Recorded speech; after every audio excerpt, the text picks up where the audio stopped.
So this is the second webinar in the road to BMIC6, the SIC Border Management and Identity Conference.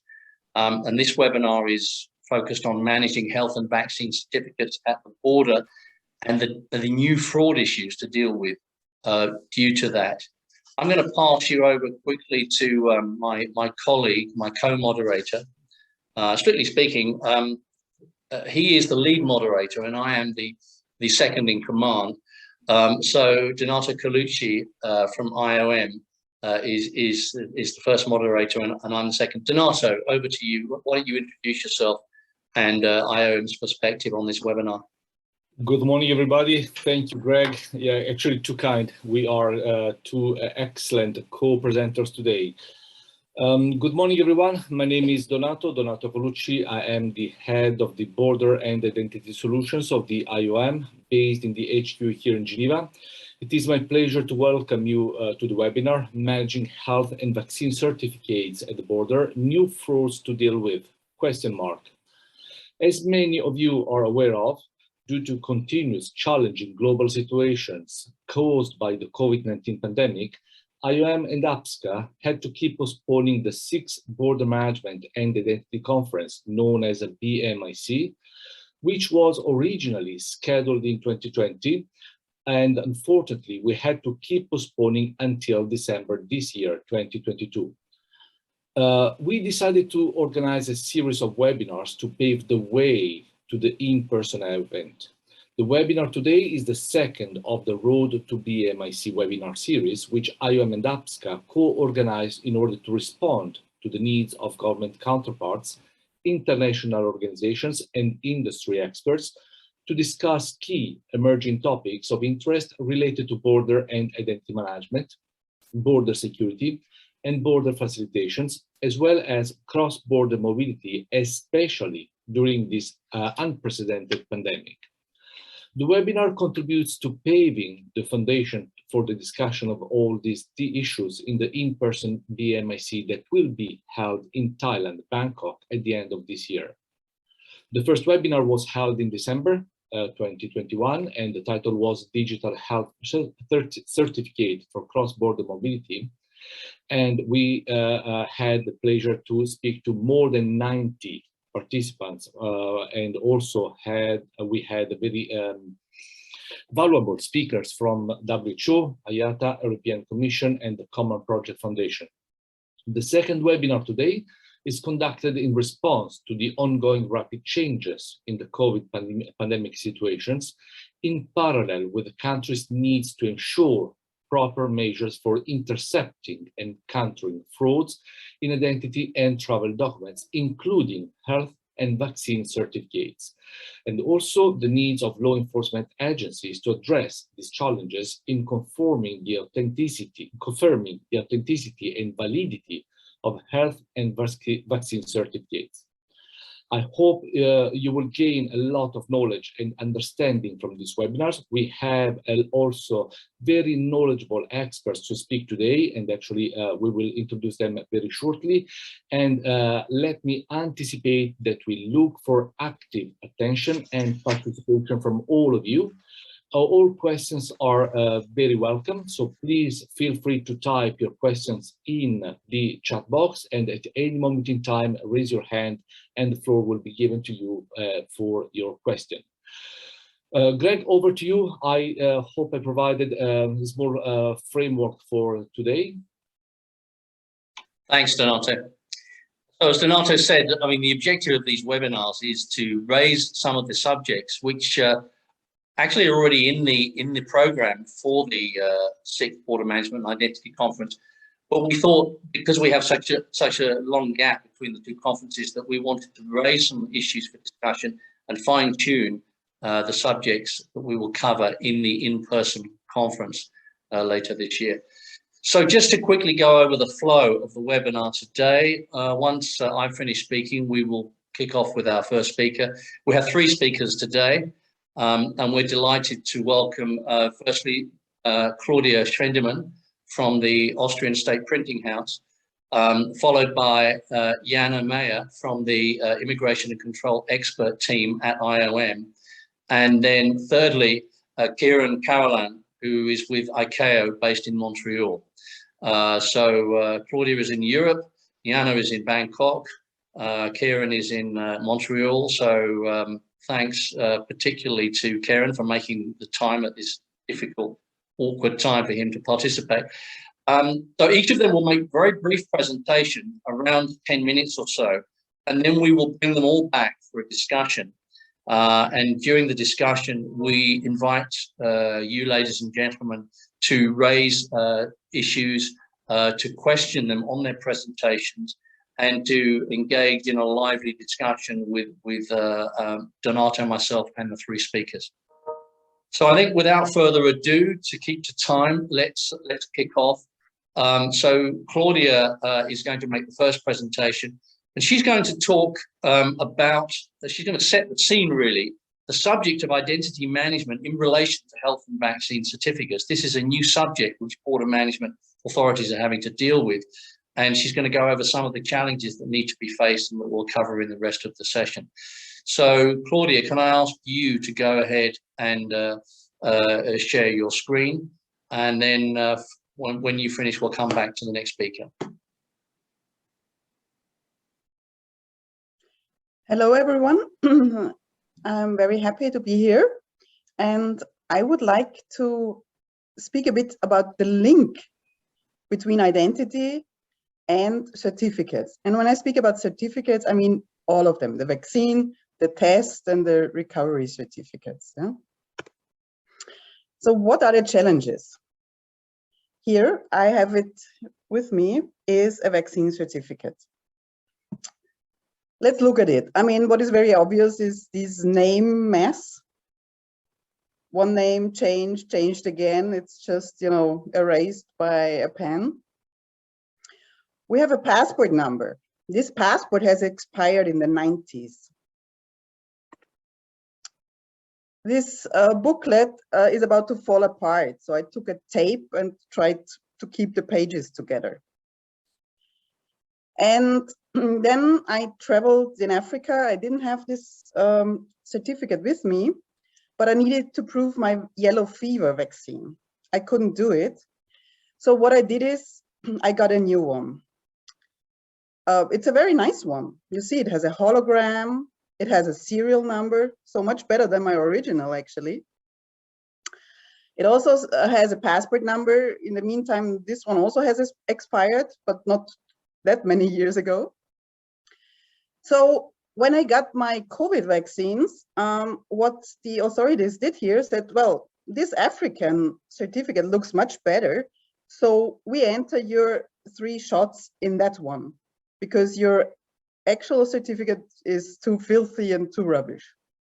So now I have a Ghanaian health certificate with my COVID shots, and in the others are all the rest, the yellow fever and whatever you have. Let's have a look at another one. This is actually my husband's certificate. How is identity proven here? So what do we see? There is a sticker with some basic information, but in the meantime, the address was deleted, removed, so just erased. He's no longer at this health insurance that is mentioned here, not in this class of insurance. There is a telephone number, it's a landline. You can imagine this is not valid anymore. And then we have a 4-digit number up here where I don't know what it should be. So not much information left that is still valid in his certificate. So there is a gap. Medical progress is huge. We achieved a lot in medical technology. It progressed tremendously, but what lags behind is the identification of the patient. This booklet, where the only standard is that it should be yellow, was introduced in the 1960s. Yeah? It's paper-based. It does not have any security feature. There is no trusted data source. You see how easily I could get a second one.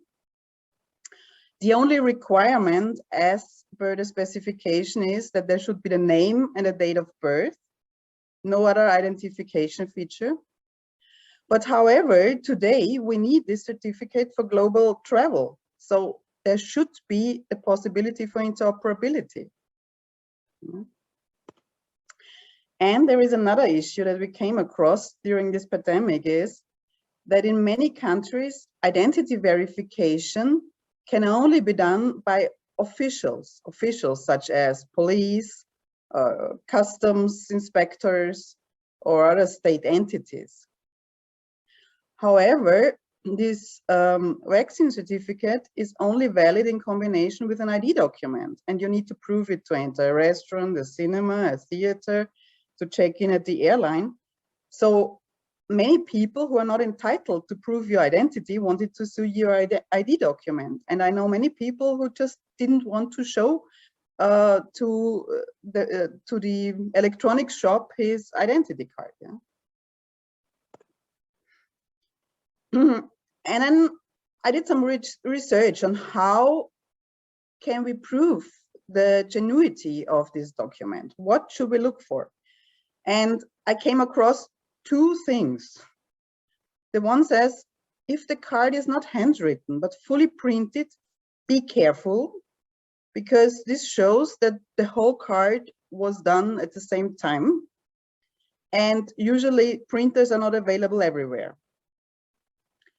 And the second is, you have 2 or 3 shots, and if they all show the same handwriting, this is also suspicious, because usually you have the shots weeks or months apart. So there will be different people on duty with different handwriting. So what I did is I looked at mine. At that time, I realized only 2 shots said COVID-19, and in the last one, they forgot to put it there. So I fill it in by my handwriting. But at least I have 3 different handwritings in my certificate. So this is definitely not enough security. So now the certificate goes digital. In many, many countries, we have apps with which we can upload our certificates. I'd like to have a look how that works.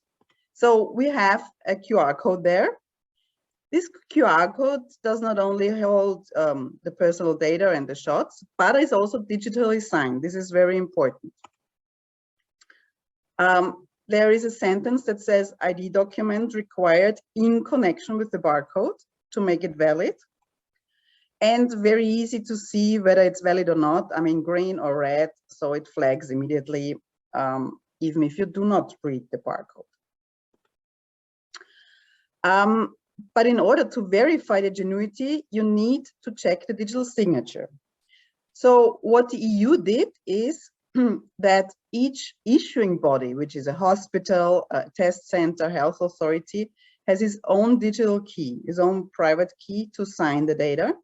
And these keys are saved in the country centrally in a database. The EU last July, they introduced a gateway through which you can exchange the public keys to check the digital signature. Yeah?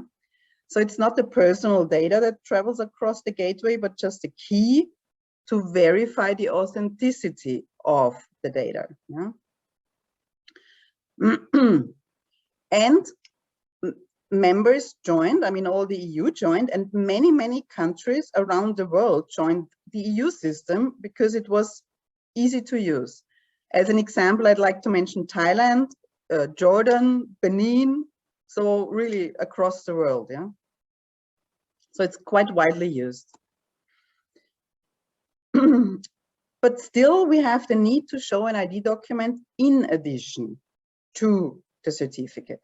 So how could we improve that? And I want to give you some food for thought. First of all, we propose to improve the booklet itself with some security features, at least, to make it a bit more secure. So it could be gouaches or UV. I mean, it doesn't have to be passport standard, but at least breeder document standard, I would say. Of course, it would be nice to add a photograph in the booklet, because this connects the booklet with the bearer. Or we could add a QR code that also contains biometric. It requires a photo, of course, but the capacity to produce a QR code is already there and to print the QR code. Yeah? And a fourth issue, which is also important, is to track the vaccine back to its roots. Is it a genuine vaccine? Does it come from a genuine production? So the rules that are applied could be the same as for breeder documents. You need a birth certificate to get a passport. So you need to track the genuine vaccine to get the vaccination certificate. I mimic a little how I could imagine it should look like. So we have this app with our QR code with the certificate.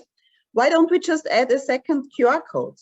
We have the capacity to read the QR code, so we also have the capacity to read two QR codes and add the biometrics. So reading the first QR code brings you the certificate.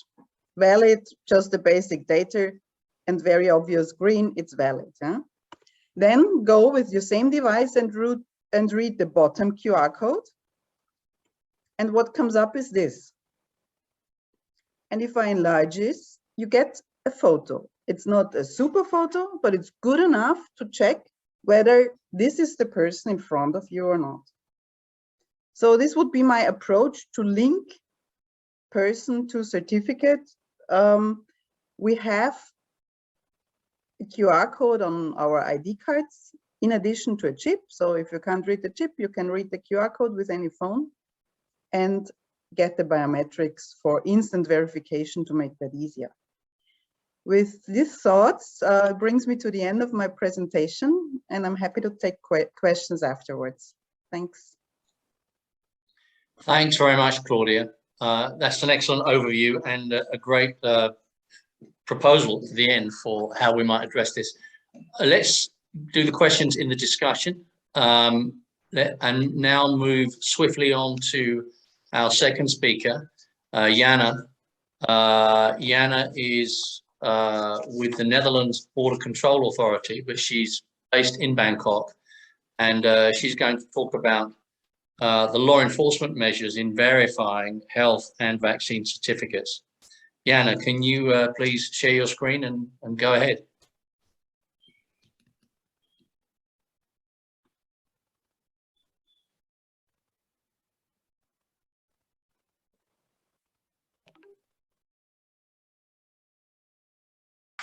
Good morning, everyone. Can you hear me? I hope this all will be good. My name is Jana. Yes, we can hear you and see your screen. Yeah. Great, thank you. I am the Immigration Liaison Officer for the Netherlands in Bangkok. And besides Thailand, I'm also responsible for a couple of other countries like India, Sri Lanka, Myanmar, Singapore, Indonesia, Philippines, Malaysia, and Vietnam. Besides working as an ILO, I am the Vice Chair of the ICE team.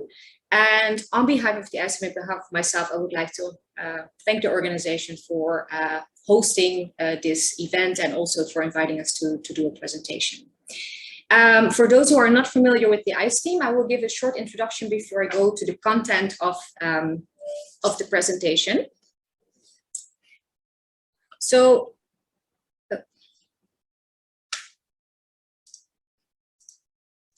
the ICE team. ICE stands for Immigration Control Experts, and we are an international cooperation team that was established in 1999. There are a lot of members at the moment, including Australia, Austria, Belgium, Canada, France, Germany, the Netherlands, New Zealand, Norway, Spain, the UK, and the United States. And for our meetings, we also invite other parties, our counterparts we closely together with, like IOM. The role of the ICE team is mainly to assist the airlines and local authorities in combating irregular migration. We advise on entry regulations, but also on the authenticity of travel documents. It's important to tell that the ICE team only offers advice. As ICE team members, although we have law enforcement powers in our countries, here in Thailand, we do not have any law enforcement powers, but the law enforcement lays and where it should lay with the Thai authorities. So we work very closely together, and we keep working on a very good relationship with the Thai authorities. We share information with them. We worked closely together with them concerning the fraud that we encounter, both concerning Thai documents, but also documents encountered here in Thailand. We also share information with other authorities within our network. For example, if we encounter a counterfeit or forged document of a third country.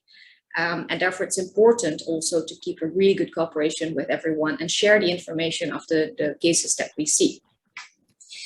As I mentioned before, ICE team members have an advisory function, and we advise on travel documents mainly. The check for the health certificates is laid down with the airlines. So it's the airline staff that primarily check at the airport whether a person meets the health requirements, and also if the documents are genuine, yes or no. It's not really a task, as I explained earlier, that the immigration liaison officers like myself will do, but of course we will assist the airlines and advise them, and if possible, we will call the issuing authorities to see if the document is genuine or not. So the airline is responsible and to determine whether a person can travel and is boarded on the flight. The airlines are provided by us, of course, with information on various health vaccination certificate and health documents that we see. We collect them from the foreign governments and provide them to the airlines. And that's also one thing we are happy to do so. The airline contacts us in case of any issues and maybe if there's other documents being presented, just to give a double check with that. I want to show you a short case that we encountered to see an example of the fraud. This is a case that was handled by my French colleague. There was a Thai lady who wanted to travel from Bangkok to via Doha to Paris. She showed up at 11 p.m. at the airport, and as France at that time didn't recognize Sinovac, she couldn't travel. So this is a booklet. We have to look at the booklet like itself because it has no security features, and see, it's difficult to determine whether a document without any security features is a genuine yes or no. She was offloaded because, as I said, Sinovac was not accepted.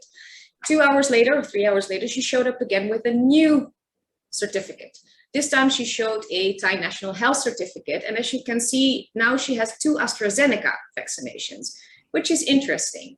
Of course, as Claudia said, and I will talk about it in a minute a little bit more, is the QR code. The QR codes for us are super well, useful because you can scan them and it leads to the information that is registered in the national registration.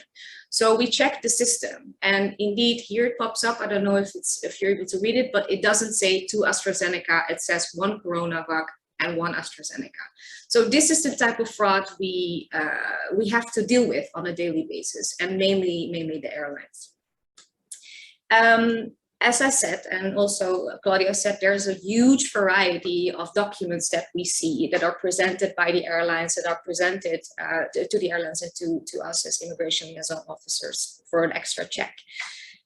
We see not only the vaccination booklets, but we also see test results. We see health certificates, we see recovery certificates, we see so many different things, and we see them both fraudulent and genuine, mainly genuine, but also of course fraudulent cases. As I said before, these documents do not have any security features, and it makes it very challenging both for the airlines and for us to determine whether they're valid and whether they're genuine, yes or no. And also if they're issued by an authority that is allowed to issue these documents. We have many people from many countries DC in Thailand, and people have documents that we have never seen before in our lives. So how are we sure that this is the authority that is allowed to issue certificates that the person is holding, and what is the worth of this document? So in our ideal situation, in the ideal world, we would like have a document that's issued like the passports according to an ICAO standard. So just use a standard document for everyone who wants to travel, so it's easy to be verified. Of course, this is an ideal situation, so let's go to the most logical one that we see at this moment. I'm happy what Claudia said, because It's the same actually what we as an ICE team would like to recommend, is just to only accept, mainly also for the airlines to deal with, is the documents with a QR code that lead to a online registration system, national or international, so it can be quickly checked. You have to imagine when people check in on an airline, the staff has like maximum 2 minutes to check all the documents to see if the people meet the requirements for the entry in the country of destination. So if you just can scan a QR code on a phone or on a document, it will be amazing to quickly check. And it also shows the validity. As I learned, many countries have different validity terms or timeframes. So with an online registration system, you can immediately check if it's still valid or not, and whether it's a genuine registration. Another solution would be, and Claudia again also talked about this, so it's good that we all have this, well, sort of the same ideas, is to extend the use of the apps, like the EU DCC that Claudia showed before. It's easy because these apps accept documents that are mutually accepted by countries. For example, Thailand accepts our QR codes that issued in Europe and the other way around. So actually it's a great system to work with. It would make our life easier, so we don't have to deal with all these different documents from different countries without any security features. And as I said before, the fraud is quite extent with the vaccination booklets and with the COVID test results. We try to figure out what the reason behind this fraud might be if we speak to the people at the airport. Some people just simply want to meet the exemptions of the entry ban, like the Thai lady who wanted to travel, but some people don't have any time or no motivation at all to do a test or to get a vaccine, or they just don't want to spend any money. I understand that some tests can be expensive, so they say, okay, we prefer not to do it, and it's easy to buy a fake result online. In our opinion, also of my colleagues, presenting this fraudulent document is simply fraud. And people pose a great risk to the health of other people, and especially when you're traveling with many people in an airplane and you spend time at the airport. So it's fraud, and it should be liable for punishment. It's an offense. It's the same as providing a fake document in our opinion. So we would suggest that everybody could come to a common sense to impose fines. I know many countries already do that when they encounter a fake document, but it would be good to get maybe a standard response to people providing or presenting these fake documents to the airline. We also, what we do when we encounter a fake document here, like a fake health certificate, is inform the authorities of other countries. Why do we do that? Some countries, for example, the authorities in Singapore, they want to know if the fraud is committed on their territory. So by sharing this information also with other countries, we're able to share the information with the responsible authorities, so they can decide themselves if they want to follow up on this case of fraud, yes or no. I'm also happy to answer more questions later. I have limited time, but feel free to answer any question that you want afterwards. Thank you. Thank you, Jana. Great overview of some of the legal issues concerned, and we'll come back to that in the discussion. Before I introduce our third speaker, ladies and gentlemen, can I ask you, as questions come up in your head while you're watching the speakers and watching the webinar, can you please post questions into the Q&A box, and we'll address them in the discussion session later.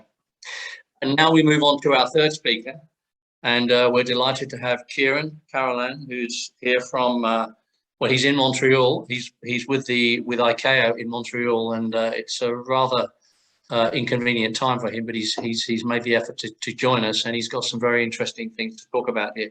So over to you, Kieran, and we look forward to hearing from you.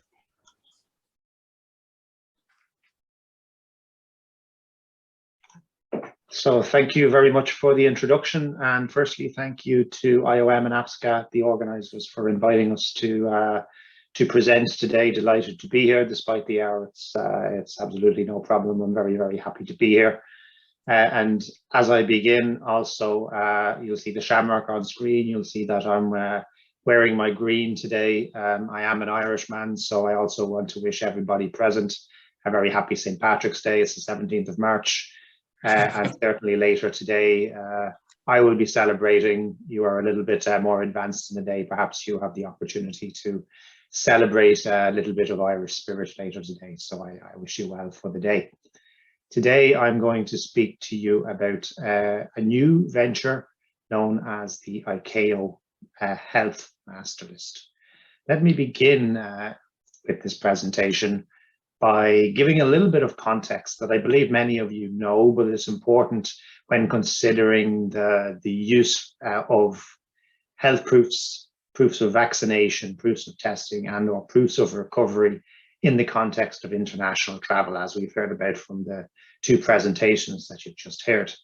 And the use of such proofs in travel, in international travel, is in fact advocated and promoted by the World Health Organization. And I know you had the WHO in your first session, and you probably heard that this use was being promoted. It's also promoted by the travel side.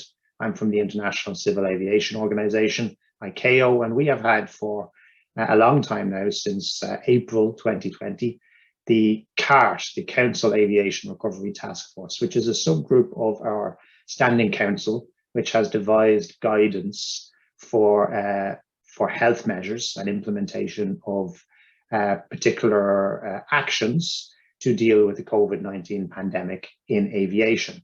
And very similar to the WHO, in fact, identical for all intents and purposes, we also advise, or CART also advises, on the use of the alleviation of certain restrictions in the context of persons who have either submitted to testing for COVID-19 or have indications of immunization or history of previous COVID-19 infection.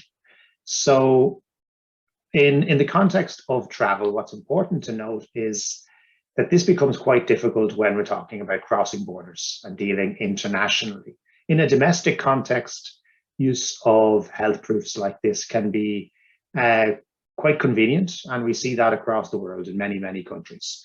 But when it comes to cross-border use, as we've just heard from our two previous presenters, it's more difficult. There is certainly more susceptibility to fraud because of lack of familiarity with systems for verification of these.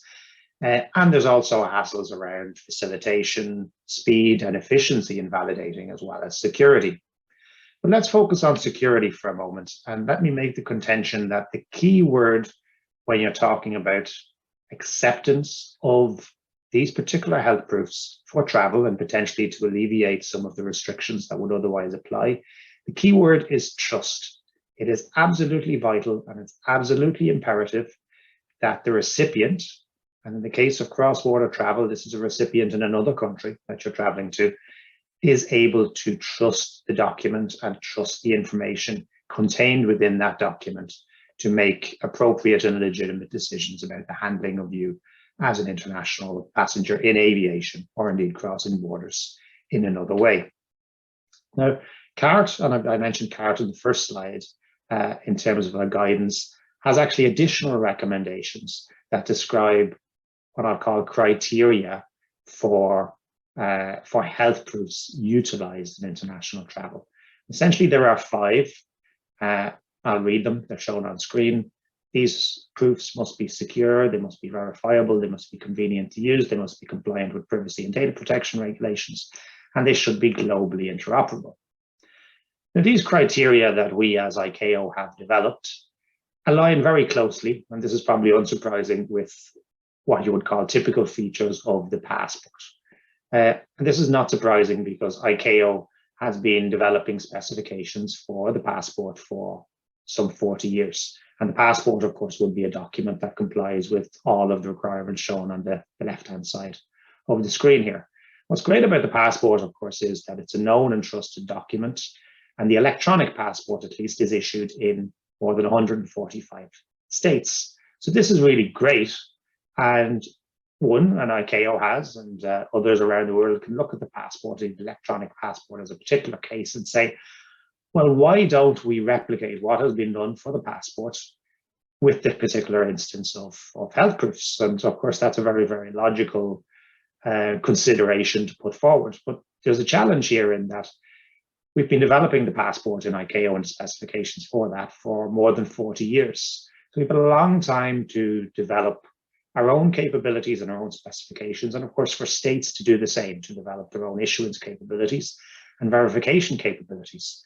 We haven't had that scenario with health proofs. The pandemic came as something of a shock, and it was necessary to bring things in without necessarily having this backing of 40 years of specification development and capability development.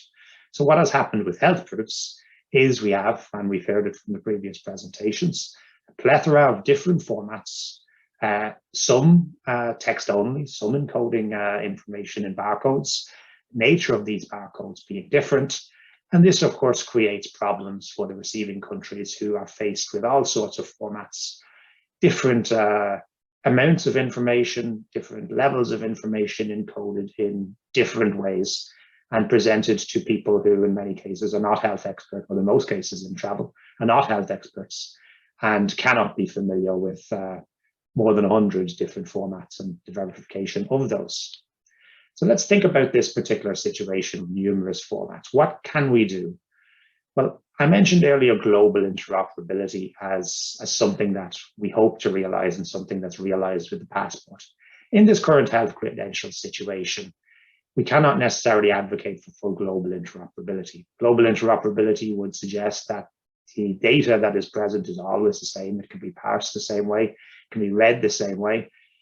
That's not fully achievable right now. But what we can work towards is mutual recognition, that amongst all of these certificates, we can fully recognize and verify those so that no matter where anybody travels in the world and what format of certificate they have, assuming it's a secure and properly presented and encoded certificate, that it can be verified and utilized anywhere one goes in the world. So that's an aspiration. And in considering this, this goal, I think it's also important as a border management community here today to think about the importance of bearing border management in mind in the issuance and verification processes for these. In Europe, North America, you see already the removal of domestic requirements for use of health proofs in restaurants, bars, etc. You're seeing the persistent use of these in international travel, and you may see the same development elsewhere. So border management use is a key persistent use case for these health proofs. And I think it makes sense then to consider border management case as a very, very important use case in the development and issuance and verification of these. So we need slightly different goals than we have for passports in ICAO and around the world in states. But what we can do is not necessarily apply exactly the same principles, but we can leverage knowledge and capabilities gained from our experience with passports to achieve these goals. And that's essentially what we're doing with ICAO Health Masterist, which is the initiative I'm bringing to you today. So let's look at some of the most common formats of health proof used in travel, 4 listed on screen here. And what's interesting about those 4, and I think they're the 4 most predominant in the world, I think it's fair to say that, all of them are digitally signed barcodes based on public key infrastructure. So yes, there's slightly different information and slightly different ways of encoding certificates and public keys, etc. But there are public keys in place for all of these.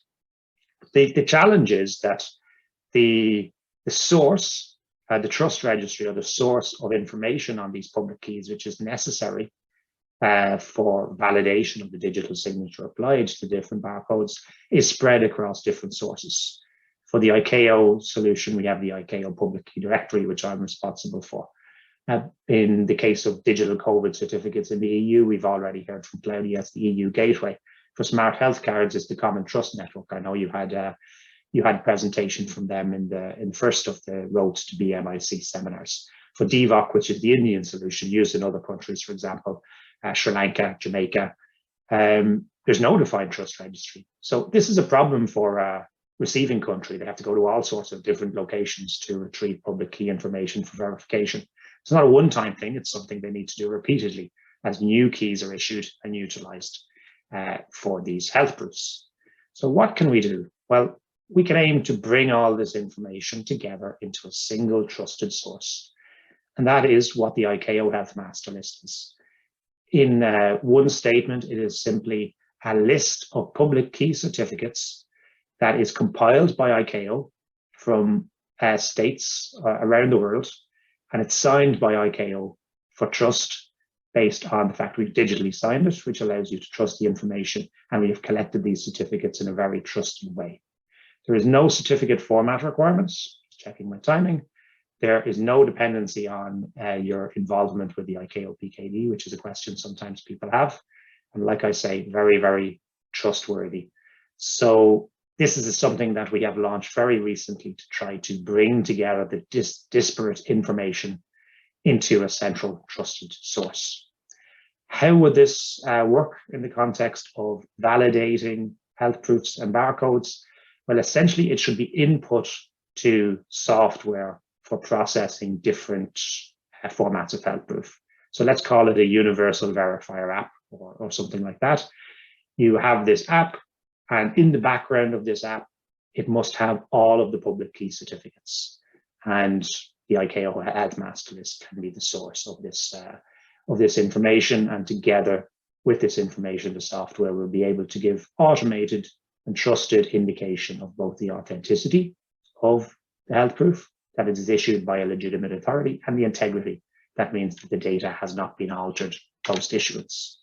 So the first ICAO Health Master List was issued at the very end of January. And it's really about using the capabilities that all of us have available to us for ICAO. We have a great network position at the center of the international network of authorities who are active in this space. And we have capabilities in public key infrastructure based on our long-term operation of the public key directory. So I said at the beginning, and to tie up, we want to leverage knowledge and capabilities gained from experience.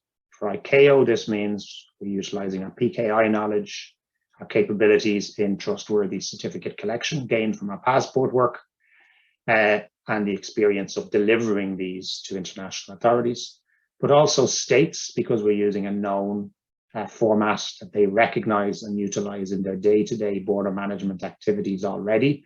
We're recognizing their knowledge in utilization of these types of certificates and formats, their existing capabilities to use master list data like this at borders. We have a master list for travel documents as well. It's exactly the same format. And their experience in incorporating digital credentials like electronic passports into processes to facilitate safe and seamless travel. And if you're more interested in this resource, please contact me at the email address listed, particularly interested in hearing from any states who would be able to provide their public key certificates to include in the Health Master List. Like I say, it's free of charge and it's fully open. Thank you very much. Thank you, Kieran. And Donato, over to you. Okay, thank you, Greg. Thank you to all the presenters. First of all, thanks to all of you. Greg, I don't know if you noticed, but we reached 114 participants. So we passed the 90 participants of last time. So thank you very much to all of you.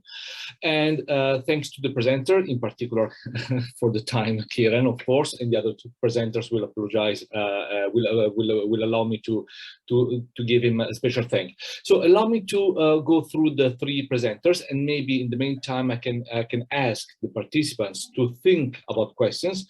Please feel free to type your question in the chat box or ask the floor if you want to explain your point. Claudia, let me start from you.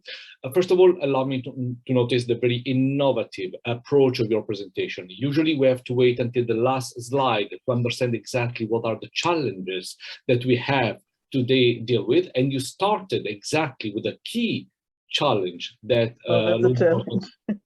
law enforcement have to deal with. In addition to the challenges that you perfectly outlined, allow me also to add an additional one that we often do not consider, which is the language. We give for granted that everyone speaks Italian, English, French, etc., one of the most languages, but then when we go far from these areas, geographical areas, also language is a challenge. So I have a question for you. You did mention about the QR code and the biometrics. How big, how capable the QR code is if we want to use biometrics to be included in the barcode?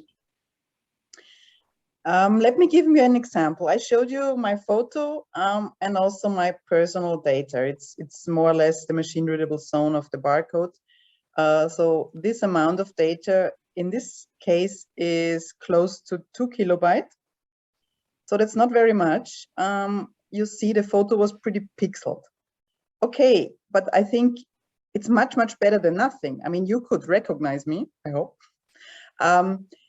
If you enlarge the QR code and if you improve the resolution of the QR code, you could even go up to 6, maybe 7 kilobytes.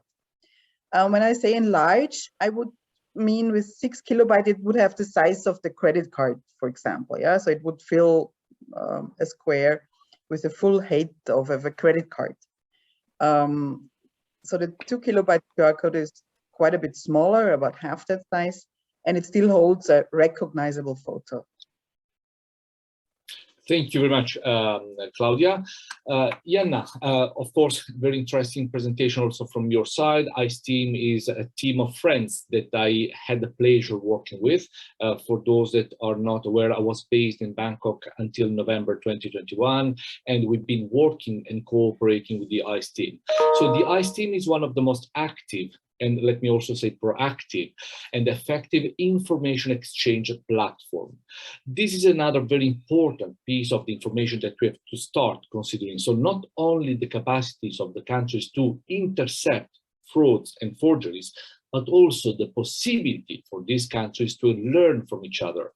So ICE team and IOM have been cooperating under the DESK initiative that actually brings together 19 countries in Asia Pacific to exchange non-sensitive information related to passport frauds and identity frauds so that countries can learn from each other. And now I have a question for you, Jana. How important for you, from your law enforcement perspective, how important is for you to learn in advance what's going on in other countries, so to maybe develop a predicting, modeling border management type? Over to you, Yanni. Thank you, Donato, for the question and for the extra information on the ICE team. Well, it's crucial, I would like to say, the information sharing. As you know, in our daily work, every law enforcement authority and also our colleagues who work in different fields, we have the same challenges. We need to work closely together. We need to share information as soon as we see a new trend popping up. Because how would I explain? Criminal networks, they don't stop with one person. If there's some person with a fake document, it means there's multiple around. They never will invest much money in one person, so there will be multiple. So as soon as a trend, and a trend is not one, but it's more than 2 cases, we see the information should be shared with everyone.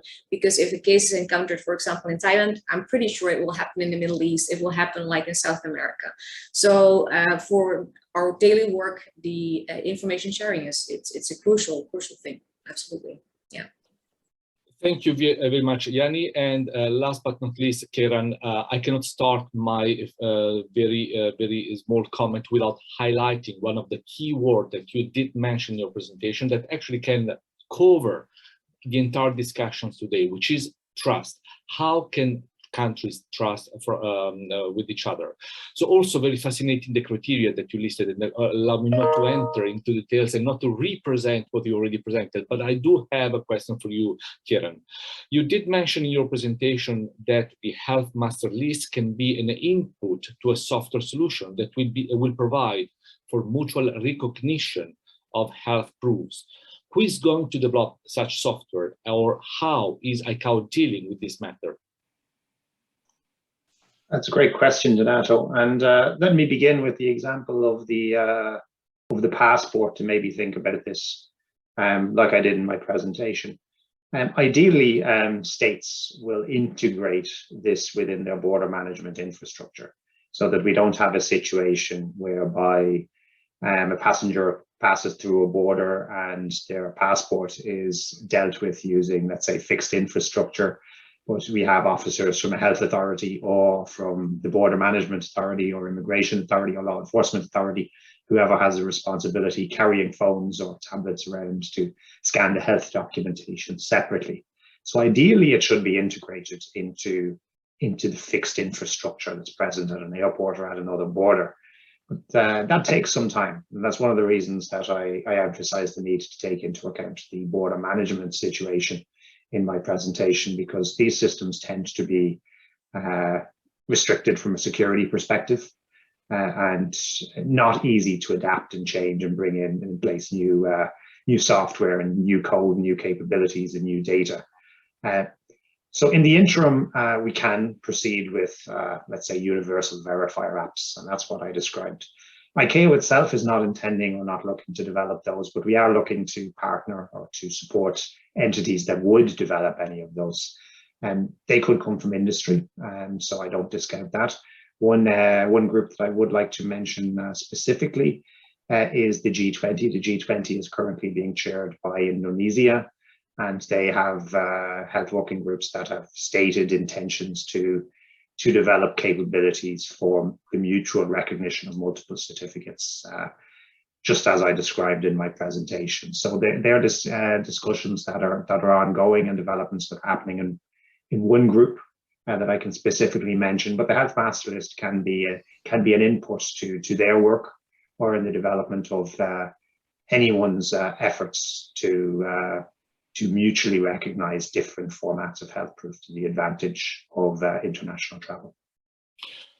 Thank you very much. I also have another question, but actually I do not want to master now discussions. I would like to open to our colleagues from the floor. And please, Greg, if we have already some questions in the chat, maybe we can start with those.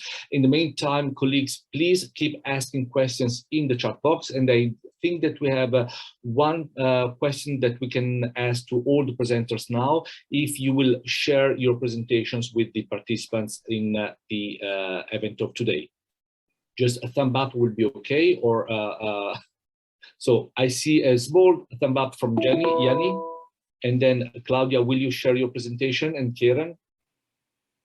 So perfect. So yes, the presentations will be shared. Greg, over to you for some questions from the floor. Okay, thanks, Donato. So I'm just going through the questions in the Q&A. I'm going to take the second one first. I mean, they haven't written a long explanation, so I'm sort of going to summarize it. I mean, the delegate has asked, with security features or QR codes in vaccine certificates, it should be applicable to all countries. So, I mean, I think there needs to be more to say on that. But I think, would you say, I mean, I'd like all our speakers to address this, that is probably not going to be feasible? Or would you disagree? If I may take that, I mean, not feasible. You mentioned that we worked 40 years, more than 40 years on passport specifications that specify that the photo should be on the left side of the data page in the 2 lines of machine readable zone. I think it is feasible, but it will take a time and might be too late for the current pandemic. The pandemic changes, we see that now. But on the other hand, you print and reprint these booklets. So why don't you reprint it and add some security feature? And this is not a cost factor. I mean, there are security features that are already good to be verified, but don't cost expensively more, yeah? But they would already help Janne to detect this COVID certificate, which was wrongly printed. And the only thing was that it was fully printed without any handwriting. So maybe this was the first cause for suspicion. But of course, this is not good enough. Yeah.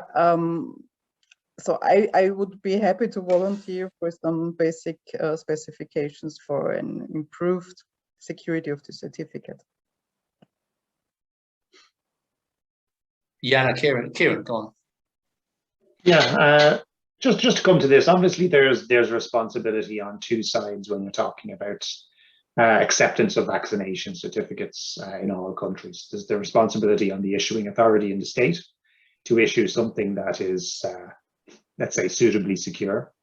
Claudia is right, we don't have specifications to say what exactly that means, but at least there can be an effort to, for example, as Jana said, include a barcode, and hopefully that barcode is digitally signed, or alternatively links to something that is pretty robust, but for convenience of offline verifiability and trust in QR codes, which can be vulnerable. Otherwise, I would advocate digital signature. There is this obligation on issuance, and then there's the obligation on the verifier when something like this that is secure is issued to actually verify that. And we have problems on both sides here. The health master list that I've described is an intention to support that verification piece, to look and say, well, if you are issuing something that is a digitally signed barcode, then everybody should be verifying that properly at their borders for trust. And we want to give them the capabilities to do so. And I think that is possible. What we've been advocating in ICAO, first of all, is the use of digital signature, for example. I mentioned more than 145 countries are issuing electronic passports. That means 145 countries have the possibility and the infrastructure and the capabilities to digitally sign an identity or a document already. That can, in most cases, with very, very limited modification, be repurposed for issuance. We have instances of countries that don't have that passport capability, partnering with other countries who can help them to achieve this. We have instances of small countries, for example, Pacific Islands, etc., who are partnering with others to help them with that issuance. So that's something that that states can do as well. Industry, of course, have lots of capabilities in this space. They've been applying it to not just the case of passports, many other things as well. So industries can help out as well. So I think it's a matter of not the capabilities being there. It's about states and authorities taking it seriously enough to make sure that the capabilities that are accessible to them are utilized, and they prioritize the fact that whatever they issue needs to be suitable for international travel, and hence has to be secure, confidential, adherent to privacy regulations, etc., the criteria that I listed on one of my slides. Jana, you have anything to add to that? Yeah, thank you. I agree. It would be super helpful to have the QR code. It's for us, it's fast, it's quick, and it's easy to check. I want to add that we see QR codes also on PCR test results. So you can scan it and immediately it pops up. The code leads to the registration of the hospital to see whether indeed the test was conducted when and where and what the outcome was. So it is maybe indeed expensive, but I think it's worth investing in to make things more reliable. And yeah, it's good to rely on systems instead of just documents that are not. It's difficult to verify them without QR codes. Yeah. There's actually another question which I'm going to come back to Jana on in a minute, but before we leave this question, I mean, one of the issues here, as several people have pointed out, there's been so much work over many years done on the e-passport, but that was very well coordinated through ICAO that has access to not every country, but almost every country. And task forces like the ICAO and TWG have representatives from governments of many countries that have worked together on that for many, many years. There doesn't seem to be any existing framework for health certificates, vaccine certificates. Of course, we've got the WHO, but this issue of the pandemic has sort of risen very quickly and nobody's looked at this before. All we've got is this booklet. Closest thing that is of any use is the booklet that Claudia mentioned, yellow booklet or yellow paper, as many people refer to it. And as she said, the only thing that's standardized about it is that it is yellow. There's nothing else that's standardized in that document. And that's 60 years old, or at least it was first issued 60 years ago. Do you think there's, I mean, I don't know, is there any work being done to replace the yellow, to upgrade the yellow booklet in the light of the COVID pandemic? And are people now saying, well, we need to do something about this? Or are people just going ahead and continuing to use the yellow booklet, as Claudia explained in her presentation, when she's now got a Ghanaian issued yellow paper with her COVID certificate? I don't know of any working group that works on the specification of that. I'm not aware of that. Maybe Kieran is. Yeah, I can certainly acknowledge the work of WHO in this space, and I think it's important to recognize that and acknowledge it. Exactly as said, the pandemic came as a little bit of a surprise, I suppose, to many people, and came suddenly. So the WHO possibly had some ideas to work on this, but it wasn't necessarily a priority that was there until the pandemic appeared. And unfortunately, it becomes a priority alongside their work to deal with all other aspects of the pandemic. So there's more to it than that. But they have set up working groups for quite some time now. They had originally a smart vaccination certificate working group, which was focused on the vaccination certificate, and then became the digital documentation of COVID certificates working group. That looked beyond vaccination certificates, exactly as Jana said, to also look at test certificates and certificates of recovery from COVID-19.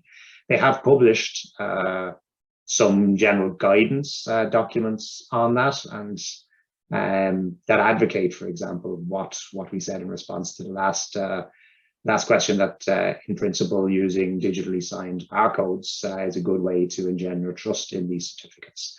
And they speak about how the data that should be encoded in these certificates, they have data sets, etc., that they advocate being utilized. So there is existing guidance that they have created.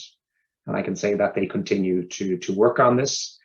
All of these groups have been multi-stakeholder in terms of international experts from public and private sectors. And I think it's work that's ongoing. Of course, that might be more oriented to the next pandemic right now than the current COVID pandemic, the way things are going. But you know, they haven't had the luxury that we had to be able to take their time for a long period of time. And I think this is probably the forum, and this is the coordination mechanism to work on this from here on out. Kieran, I'd like to interject there and perhaps ask a provocative question. The fact that ICAO is developing this health master list, isn't that in response to the fact that global health organizations are not able to do anything like this? And that ICAO is in a far better position to do this because you're dealing with the types of organizations that are going to be managing borders, whereas a health organization, WHO or otherwise, has no connection with those organizations whatsoever. So do you think this is actually something that ICAO should focus on? You've got this CART initiative, recovery of air travel. I don't want to put any more work on your shoulders, but it seems that ICAO has already picked up the baton, and I can't honestly see any other organization that can take care of this challenge than the organization that you work for. Yeah, I mean, it's a good question, and let me explain why we did the initiative largely because of what you just stated, the fact that there was no equivalent, and there is no equivalent solution right now for compiling public key information from different sources. So we put in place this health master list solution kind of as an urgent measure to address this challenge of mutual recognition because nobody else was doing it. Why was nobody else doing it? We are in a good situation for a number of reasons. A big part of that is we already know public key infrastructure. We have a PKD and we have a community who can support us. This particular initiative is done outside the standard PKD. It's actually supported by the authorities in Luxembourg who've allowed us to implement this solution quickly and flexibly and offer it at no cost, exactly as I've described in the presentation. So we have advantages in terms of technical capabilities and standing up the solution. Where we lack a little bit of the being the best placed entity to do this is with our connections. So our connections at the passport issuing authorities. Typically, these documents are not issued by passport issuing authorities. They are issued by health authorities, perhaps, or in the majority of cases. So our stakeholder community is not necessarily the same.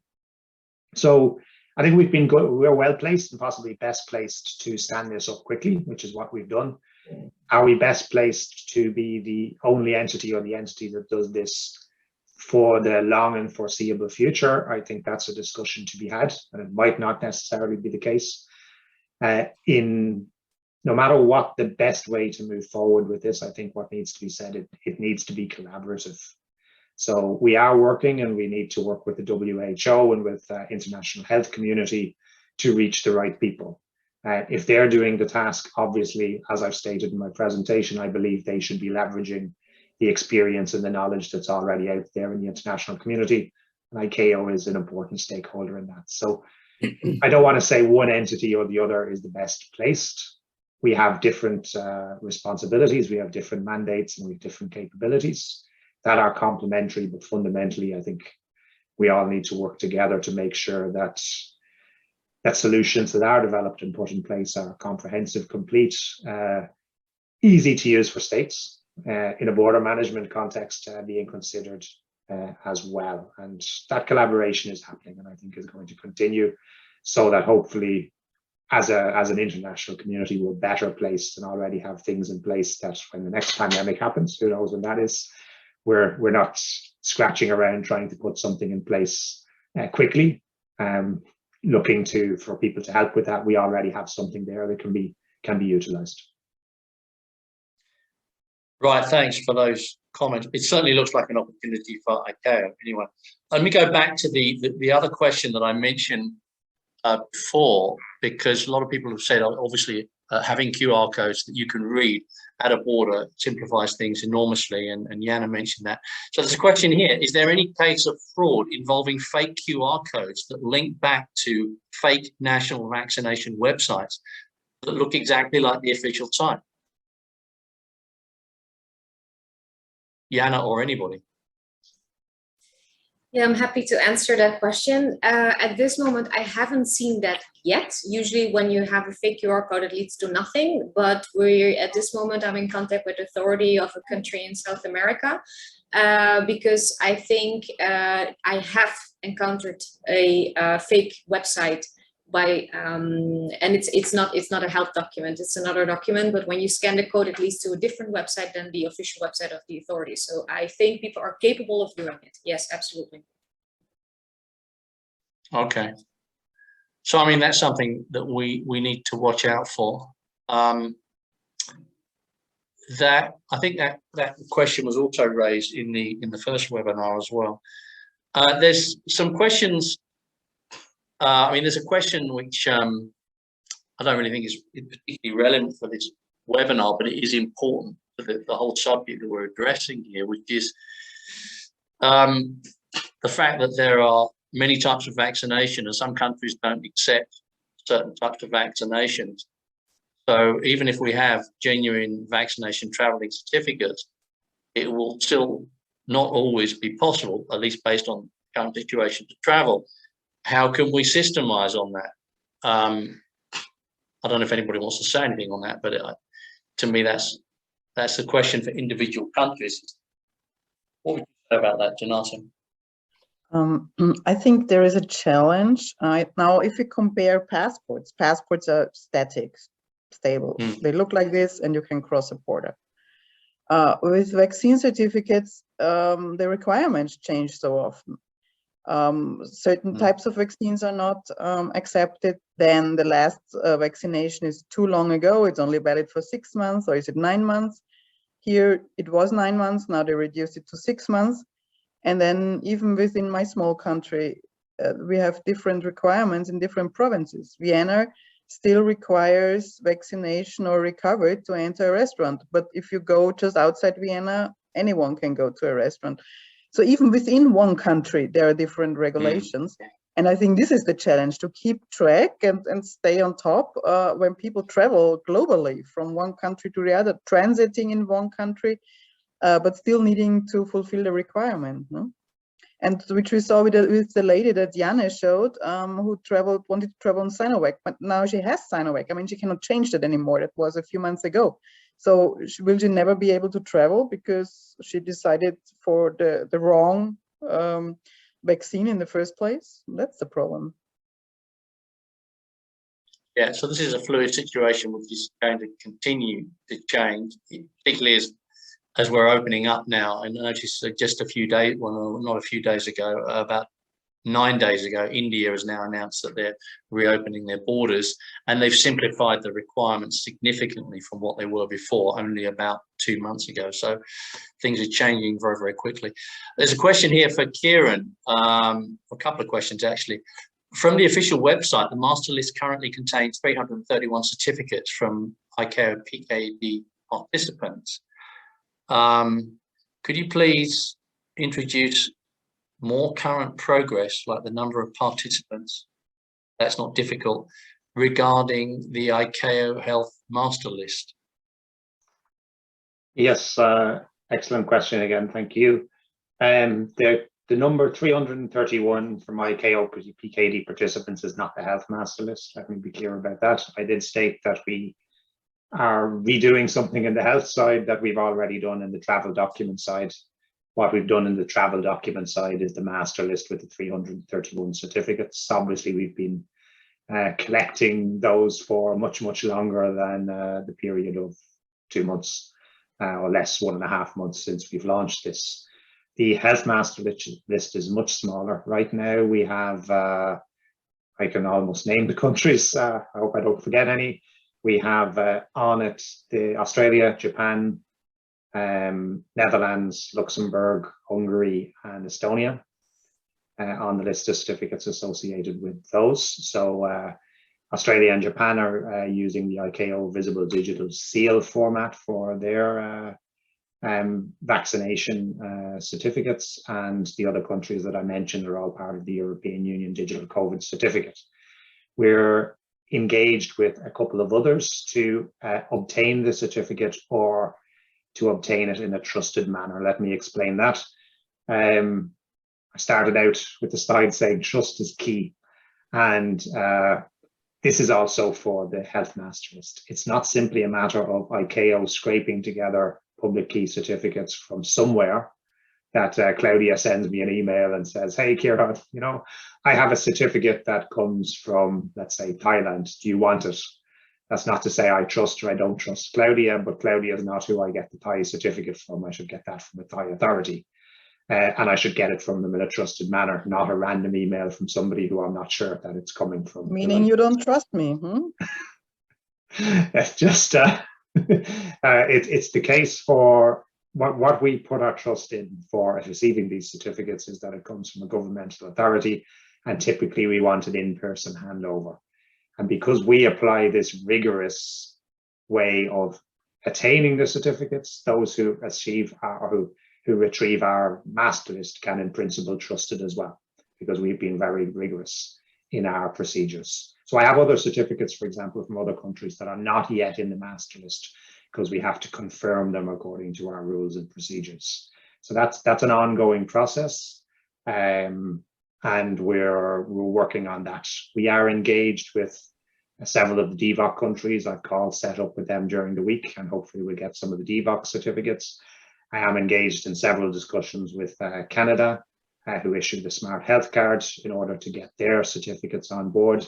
That's technically more difficult because it's a more difficult technical challenge than for travel documents. Again, travel documents, everybody follows the same specifications.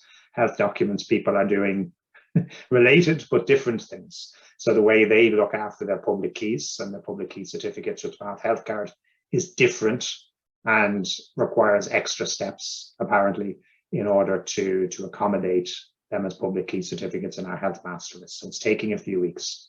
Fundamentally, we're at, what did I say, 7 or 8 countries, But because it's open and flexible and free of charge, we really have the ambition to reach many, many more quickly and attain those certificates in a trusted way to include. So I'd say watch this space, and hopefully within 1 or 2 months, I can report a significant advancement on current numbers. Kieran, I think in your presentation, you made a distinction between interoperability and mutual recognition. Could you explain a bit more about how this distinction affects ICAO's work in compiling the health master list and the work of states in accepting health proofs? Do you think mutual recognition could lead to interoperability in the future? Yeah, great question. I think, so let me explain my distinction first of all. Lack of global interoperability is pertaining to something that I just mentioned, the likes of the smart health card. Their trust framework is typically that keys are published on a website and people need to go to the website to obtain the keys, which is different from the trust framework or the approach that's utilized, for example, with ICAO and the EU, where it's public key certificates. There's a hierarchy of those certificates, and that can be the basis for verification of those and utilization for verification. So that is one challenge. Another challenge is, in terms of interoperability, is that the data that's contained in these can be slightly different. I mean, slightly or more than slightly different. So sometimes an example is in the ICAO specification, for reasons that Claudia has explained, we request that there is some identity card or identity document information included. So that, for example, you can verify the bearer of the vaccination certificate because their passport number is included in the barcode and they present the passport alongside that, and you can relate one to the other. Specifications like the EU one, for example, for reasons that I understand, a person going and getting a vaccination doesn't necessarily carry their passport along with them to have their number included in the certificate. So for more operational reasons and health-related reasons, they're not including that information. So there are differences in the data set as well, which means that a receiving country will not necessarily get the same data from one certificate as another. And that would typically be a prerequisite for what I'd call full interoperability. But mutual recognition is a good step in that direction. It's saying in all of these formats, hopefully they give the minimum core information that I need in my border control environment in our situations, and I can fully verify it utilizing information that's available. The health master list for mutual recognition can be a step. What we're trying to do is, with the smart health card format, for example, port their trust mechanism over to something more akin to the trust mechanism that we are using for others, so that it makes it easier to utilize by states in their border management context. So we take some additional technical steps to bring what they're doing already more in a more close alignment with what others are doing, so that they can mutually recognize everything. And over time, there might be more amalgamation or cohesion on things like data aspects, etc., so that global interoperability can come in time. But mutual recognition would already be a fantastic achievement. So I don't want to diminish that as a goal. That would be a fantastic achievement, and interoperability would probably be incremental beyond that. Okay, thanks for that. Got a question here. What happens when a passenger checks into a flight self-check-in from kiosks or any other machine? Is there could verification capability for vaccine certificates be carried out through those kiosks or any other self-check-in mode? Is that practical? I see people thinking. As far as I know, there's no machine that can do that at this moment, to be honest. And I think in many airports, the self-check-in is not possible. And if it will be possible, I think the airline staff will check at the boarding gate to see if documents are okay, yes or no. But at this moment, there's no function in these machines to be able to check the certificates. But from a technical point of view, I mean, it's reading a QR code and checking whether that's valid or not. So technically it shouldn't be an issue. It's probably an issue of including it in the current software and rolling it out. That's why it's still When at the manually. moment, sorry, Karen, go on. No, I'd agree with Claudia and Diana. It's not happening at the moment. It is a software thing, and the slide I presented with the software and the input, a software like that back in, as a back end to a kiosk machine should allow for something like that. There's a little bit more than verification. There is also the question of being able to parse the information. By that I mean, if the information is just pure text, and you have certain rules, for example, that it's only certain vaccines that are accepted, will the software recognize your free text field, or which vaccine is that? Is it Sinovac, or is it Pfizer, or is it B4322, or whatever it's called? So there has to be machine parsing and understanding of the data within that. That's something that the EU, for example, has their own machine reading rules. And we have work ongoing to try to standardize that, for example, between ICAO and the ICAO format and the EU format. But again, this goes back to the fact that all of this was put together quickly, and then these challenges arise and people go, wouldn't it be nice if a machine could understand all these different formats and apply machine-based rules to them? I was like, that's a good idea. Let's build that in as a second step, and that's where we are right now. Greg? I think it's quite an important question, because at the moment there are far fewer people traveling than there were in 2019. But as travel ramps up, facilitation is going to become important again. If this process of checking all the health certificates and vaccine certificates takes as long as it does at the moment, there's going to be a lot of bottlenecks at airports. So yeah, something that obviously might need to be addressed later. But this is Donato. Donato, go on. Allow me to kick in here, because actually this discussion brings me to ask a specific question to the three presenters, and actually from the answer should be given from their different perspectives. I agree with the three presenters. So what the question asks is not happening. So there's no automated system that checks the QR codes or any vaccine certificates, because this is still something given, a task given to the health authorities, which are not yet completely integrated with the tasks of the border management authorities. And here is the question. Some years ago, the border management was a very siloed environment where customs, immigration, and other agencies were conducting their tasks in a very separated and siloed manner. Then the integrated border management system came in, and then the agencies started cooperating. But if we have to be honest, this cooperation maybe started between customs and immigration mainly, and the other agencies maybe time to time were integrated into the systems, apart from, of course, context-specific exceptions. But now, if there is something that COVID taught us, is that unexpectedly, some agencies, in this case health, has to be part of the border management decision and the border management systems. Now, for example, we have the International Civil Aviation Organization speaking about health certificates. Now, this is a question to the three of you. What do you think? How much the border management authorities have to be part of the health-related discussions, and how much the health authorities have to be included in the border management discussions? And the question is to the three presenters. Over. If I may start to take that, in my opinion, it's the health authorities that take the key decisions, and the border management are just the receivers of this information. You can allow this, but you can't allow that.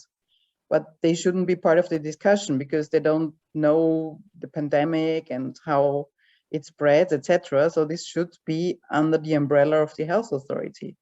And in each country, the health authority mandates and defines what is good and what is bad for international travel, which is then controlled and implemented by the border agencies.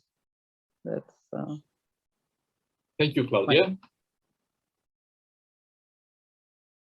Yeah, if I look at my own country, where indeed the border police checks the health certificates when people arrive in the Netherlands, so it's the border police who sits in the desk to check the documents after the people fly in and already the airline checked.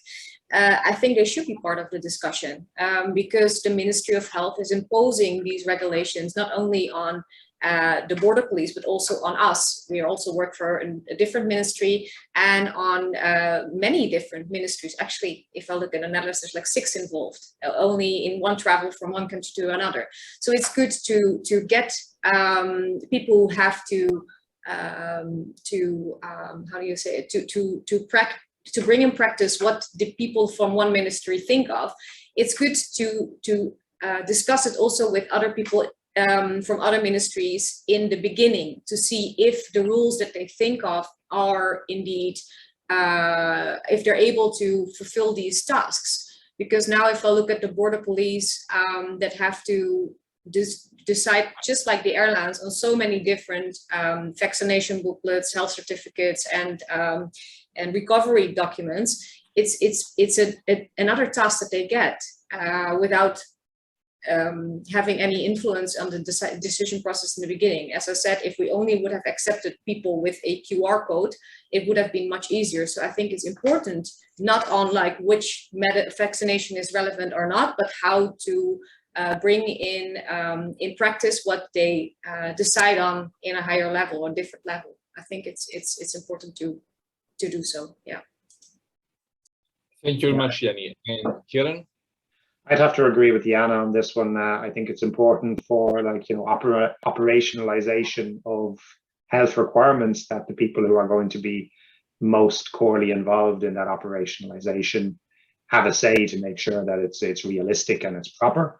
It's also beneficial for the health authorities, because if they're in consistent contact, information that we've heard from Jana's presentation, for example, about what they're seeing in reality and problems they're encountering, the issues they may be facing, can be relayed back to the health authorities and discussed, so that maybe some changes in approaches or requirements, etc., can be considered moving forward. And of course, this is a flexible situation.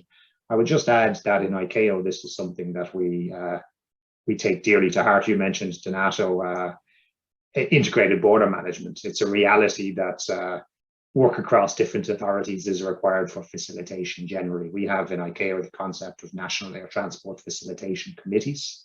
In fact, it's an ICAO standard. We have standards that states should adhere to, and there is a requirement that states have National Air Transport Facilitation Committees that bring different parties around the table to discuss matters pertaining to facilitation of travel. Perhaps public health authorities haven't been as keenly involved or involved at all in these particular committees up to now. I think that is changing. I also mentioned CART recommendation. One of the original CART recommendations going back to May 2020, so it was one of our first ones, was basically saying every state should have public health authorities as part of the National Air Transport Committees. So it's something we firmly agree with at an organizational level. And by the way, something we need to replicate at international level. In a previous response, I said, you know, cooperation between ICAO and WHO. It's exactly the same point. What's happening at national level has to happen at international level. And we should be modeling what at international level, what states should be doing as well. Can't agree more. Thank you to the 3 presenters, and back to you, Greg. Well, Donato, we're actually over time, so I think we're going to have to call it a day or an afternoon, and move on. There's one more question in the chat, which I think is aimed at Kieran. Can you find it later on and type your answer? It's just somebody looking for further information. I think really it just leaves me to say, actually, there's another question which is not in the Q&A, it's in the chat. Is there any future plan to link the certificate to the legal identity, facial recognition, and other vaccinations as a general approach? Kind of touches on what we were just talking about, but Kieran, Jana, or Claudia, if you'd like to address any other remaining questions just by checking the chat and the Q&A and typing your answers. I think at this point, really, what we should do is thank our speakers and our delegates for joining this second webinar and move on. Just to, you mentioned the response earlier on, Donato. I can tell you that there were people who were registering for the webinar after it had started. So definitely we had a great response today. My thanks to Claudia, Jana and Kieran for making the time to not only prepare the presentations, but to present them and join the discussion. We look forward to discussing these issues again in the face-to-face Border Management Identity Conference in December in Bangkok. The last thing that I want to say before I hand over to Donato is that we do have a short survey after the end of this webinar. Now, I know every webinar has a short survey, but believe me, this one is short.